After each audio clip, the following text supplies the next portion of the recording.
Hi guys, Lawanda from Rock Twister Studio here. I have slabbed up a bunch of the fluorite that I stabilized, and we are going to look at that.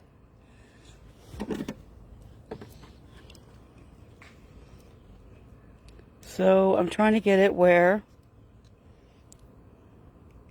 there we go. So I've got sun coming through the back of it. Look at those colors.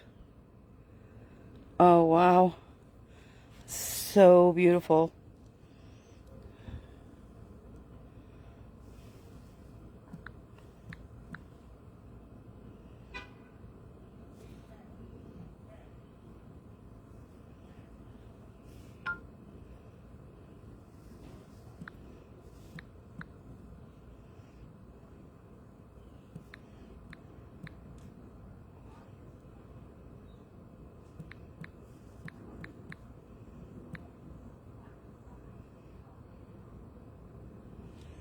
Look at that.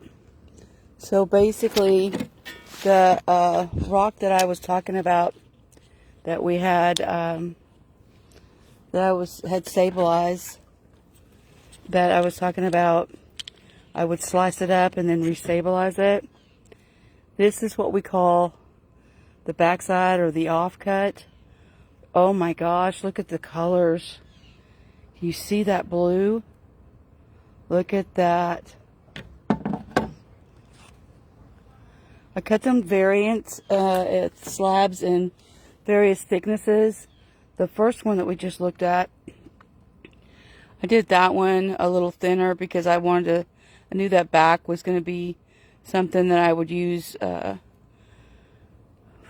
one project. And these are cut a little thicker, so anyone could cab them or polish them however they liked. And so I'm just wetting them in water, get the dust off, give you some idea what they'd look like polished. Look at that one. It's got that crystallized fluorite in it there at the bottom. Look at those colors. It's got a really dark stripe running through the bottom there. Look at that. So I worked for a while trying to get the camera set up just so we could get the sunlight through.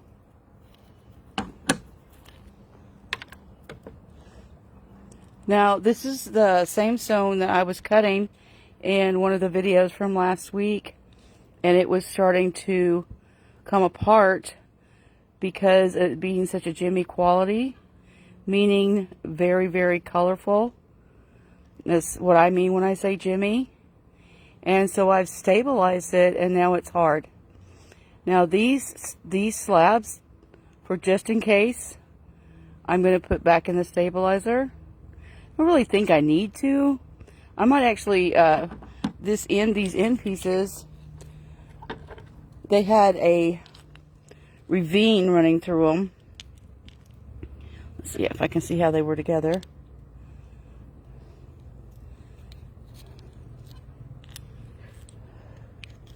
So what I did,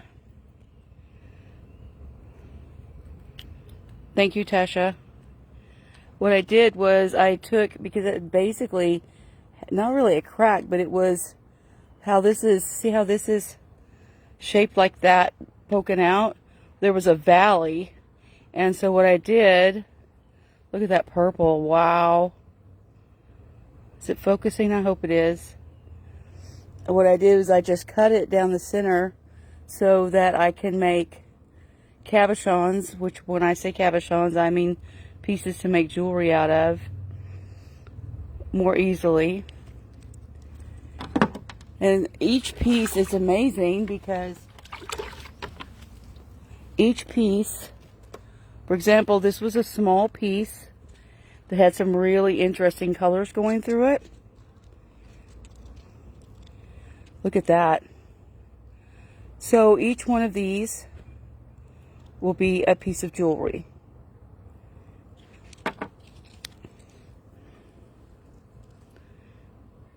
Look at that. Look at those colors. I have to change the angle of my camera just a little bit. Sun's always moving quickly this time of year.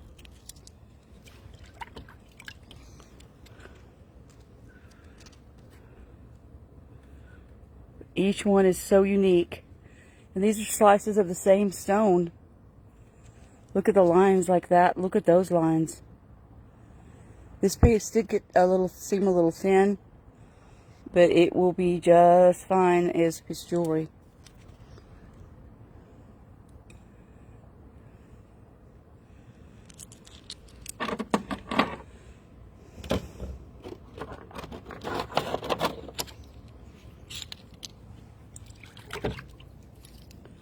Just have a bucket of water set over to the side. Okay, so this piece is really unique because it has that black, dark grape jelly fluorite on it, but it was just on the edge. So I looked at it under light for a long time. Excuse me. And I decided to take this end cut off, and then I'm going to try to polish that and see how much of the purple stays in.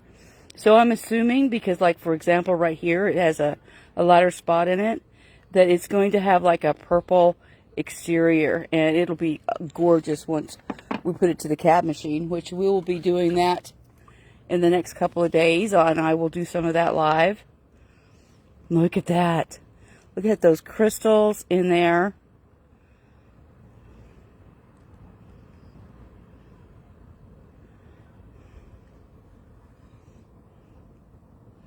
And the colors. Oh, wow.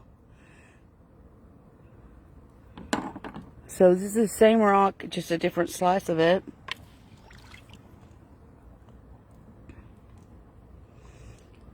And this one is bumpy on the back. So I'll take that to the grinder and grind that off. Beautiful.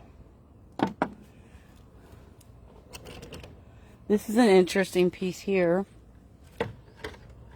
Oops, I lost a piece of it.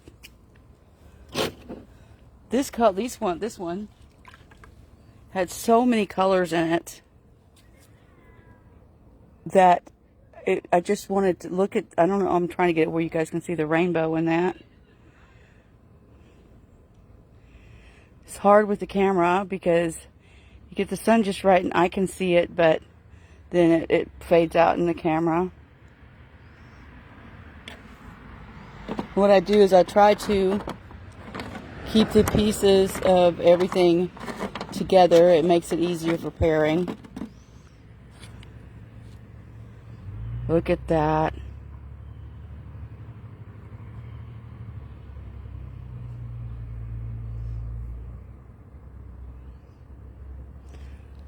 I hope the camera is picking up this green stripe in here.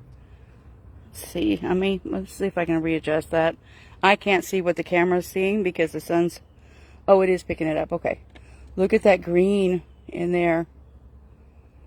That, before it goes, like the white crystals, and then down and down. Right above the purple, there's a big green stripe. That is so pretty. And then we've got this great dark stripe in here. That's beautiful.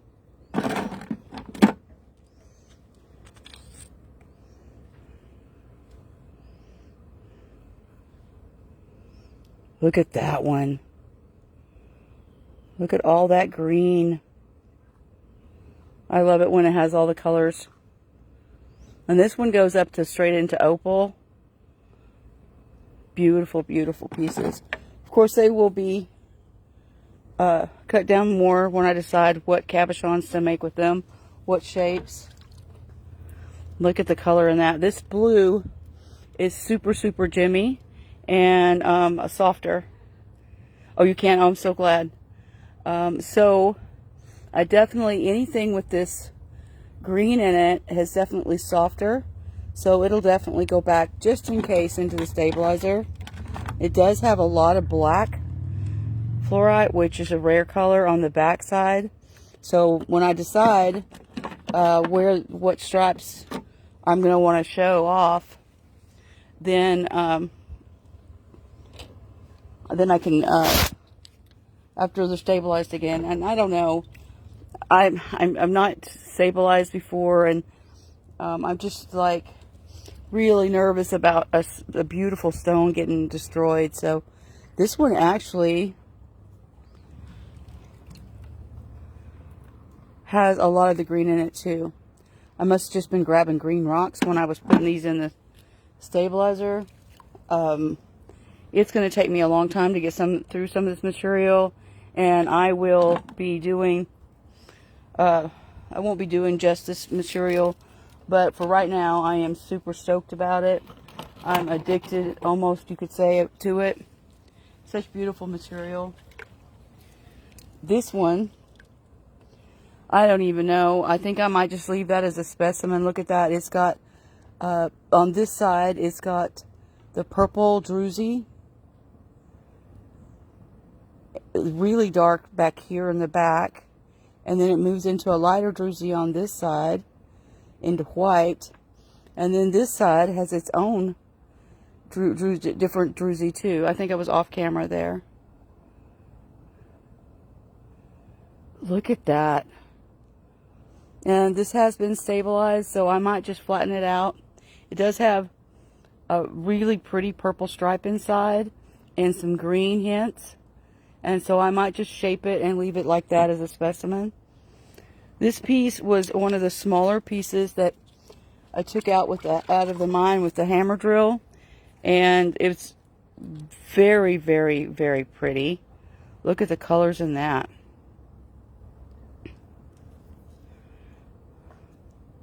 Wow, the sun's picking that one up really well. Look at that. Now, these are all the same rock. It just, as the fluorite, different kind of fluorite was flowing, it changed.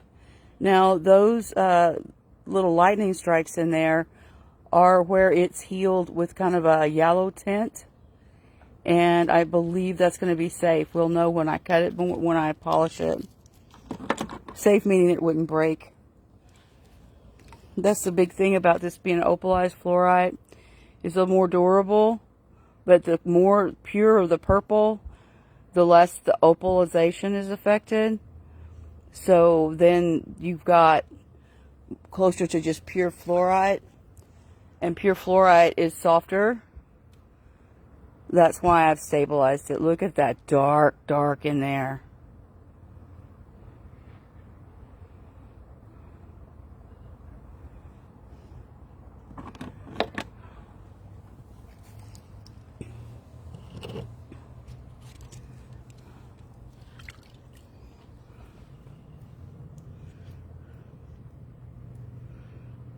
Look at the stripes in that one. Wow. I think my son might be losing me.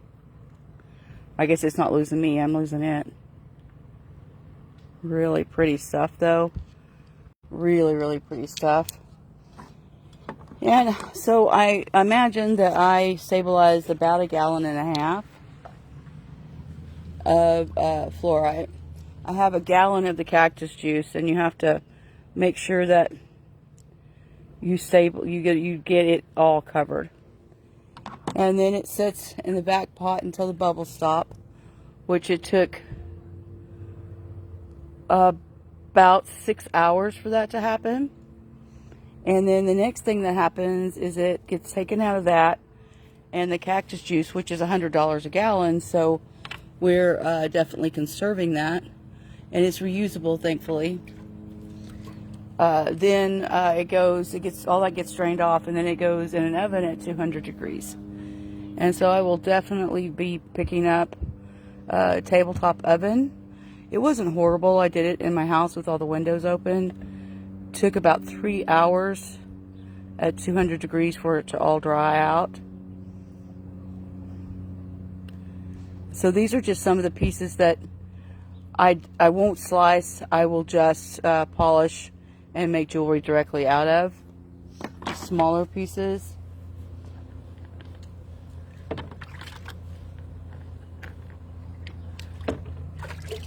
This piece here, I'm really at wit's end what to do with it. I picked it up to put it on the saw several times, but because of its shape, this valley here, I'm not really sure. I can probably slice it, because I would slice it this way. I'm not really sure. I haven't decided. And that's why they're not cut yet.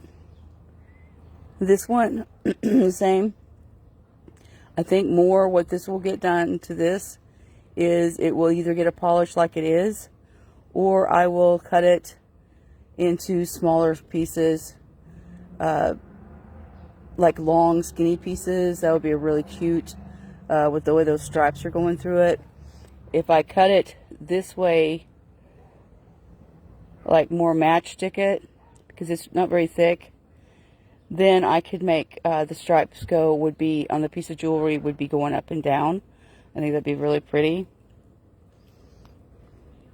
This piece here has really nice dark in it. Look at how dark that is.